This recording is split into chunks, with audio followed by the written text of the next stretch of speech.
അഹാന കൃഷ്ണ സംവിധാനം ചെയ്ത ഏറ്റവും പുതിയ സംഗീത ആൽബം പൂക്കൾ റിലീസ് ചെയ്തു. അഹാനയും സഹോദരി ഹൻസിക കൃഷ്ണയുമാണ് ഗാനത്തിലെ പ്രധാന കഥാപാത്രങ്ങൾ. സഹോദരിമാരുടെ മുംബൈയിലെ അവധി ആഘോഷമാണ് സംഗീത ആൽബത്തിന്റെ പ്രമേയം. സഹോദരങ്ങൾ തമ്മിലുള്ള ബന്ധവും പിണക്കവും ഇണക്കവുമൊക്കെയാണ് പൂക്കളിൽ മനോഹരമായി ചിത്രീകരിച്ചിട്ടുള്ളത്. അഹാന കൃഷ്ണയാണ് മ്യൂസിക് ആൽബത്തിന്റെ രചനയും സംവിധാനവും നിർവഹിച്ചത്. നിമിഷ് രവിയാണ് ഛായാഗ്രഹണം നിർവഹിച്ചിരിക്കുന്നത്. ഗിരീഷ് പുത്തഞ്ചേരിയുടെ മകൻ ദിൽനാഥ് പുത്തഞ്ചേരിയാണ് സംഗീത ആൽബത്തിന്റെ വരികൾ രചിച്ചത്. ആലാപനം നേഹ അനീഷാണ്.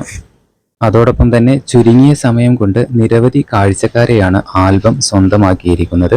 നിമിഷ് രവിയുടെ ഛായാഗ്രഹണത്തെയാണ് ആസ്വാദകർ പ്രശംസിക്കുന്നത്.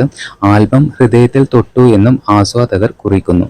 2021 തോന്നൽ എന്ന പേരിൽ അഹാന സംഗീത ആൽബം പുറത്തിറക്കിയിരുന്നു. അഹാന കൃഷ്ണ സംവിധാനം ചെയ്ത ആൽബത്തിന് ഗോവിന്ദ് വസന്തയാണ് സംഗീതമൊരുക്കിയത്. നിമിഷ് രവിയായിരുന്നു ഇതിന്റെ ഛായാഗ്രഹണം. ഹാനിയ നഫീസയാണ് ഗാനം ആലപിച്ചത്. 7 ദശലക്ഷത്തിലധികം കാഴ്ചക്കാരെയാണ് വീഡിയോ ഗാനം സ്വന്തമാക്കിയത്.